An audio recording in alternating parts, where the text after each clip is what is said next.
السلام علیکم ورحمۃ اللہ وبرکاتہ۔ ناظرین گرامی، ایک بزرگ ایک دریا کے کنارے عبادت پہ مشغول تھے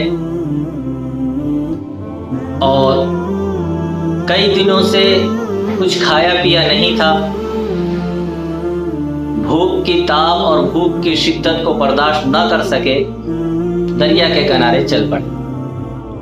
چلتے ہوئے انہوں نے دیکھا کہ سامنے سے ایک سیب بہتا ہوا آ رہا پانی میں۔ انہوں نے وہ سیب اٹھایا، بھوک لگی ہوئی تھی، کھا لیا۔ اب کھانے کے بعد چونکہ تھے تو وہ اللہ کے ولی اور نیک بندے تھے، دل میں خیال آیا پتہ نہیں یہ کس کا سیب تھا، اور میں نے اس سے اجازت تو لی نہیں۔ اب ہو سکتا ہے کہ یہ حرام کا لقمہ میرے پیٹ کے اندر جائے اور میری آخرت بگڑ جائے۔ یہ خیال آیا تو وہ دریا کے کنارے آگے چلتے رہے۔ آگے چل کر دیکھا تو ایک سیب کا باغ ہے۔ اس سیب کے باغ میں داخل ہو گئے اور جا کر جو ہے دیکھا تو ایک آدمی کھڑے تھے اور ان سے جا کر کہا کہ ایسے ایسے مجھ سے ہوا ہے اور میں نے ایک سیب کھا لیا ہے، اس کے لیے معافی چاہتا ہوں۔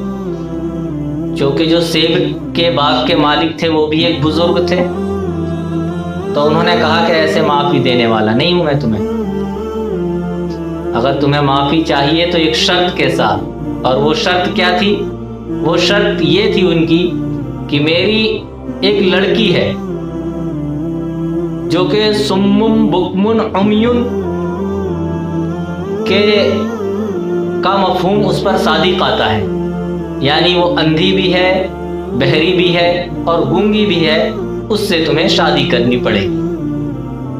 ان بزرگ نے سوچا کہ میں اچھا خاصا نوجوان ہوں، مجھے تو ایک سے ایک لڑکی مل جائے گی، خوبصورت سے خوبصورت حسین مل جائے گی، لیکن دوسری طرف ان کے دل میں یہ بھی خیال آیا کہ دنیا تو بن جائے گی لیکن آخرت خراب ہو جائے گی۔ تو انہوں نے کہا کہ ٹھیک ہے اور شادی کی خواہش ظاہر کر دی کہ ٹھیک ہے۔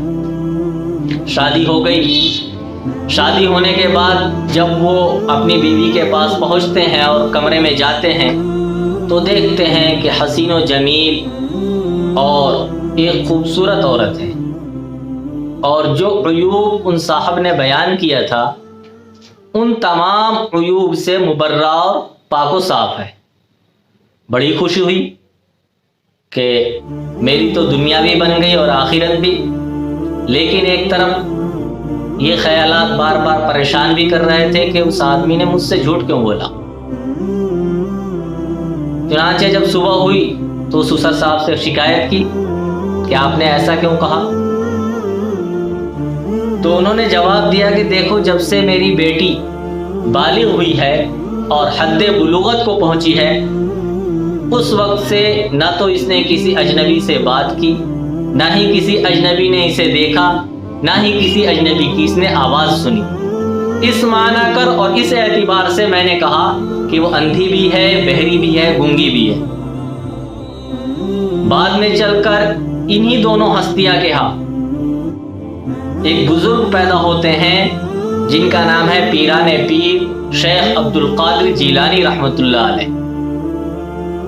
تو جب انسان نیک ہوتا ہے اور اس کے اندر نیکی کی صفت ہوتی ہے تو اللہ تبارک و تعالی اس کے خاندان میں بھی ایسے لوگ پیدا کرتے ہیں اور ایسے ولی پیدا کرتے ہیں جو پوری دنیا میں اور پورے سماج اور سوسائٹی میں اس کا نام روشن کرتے ہیں۔ فقط والسلام۔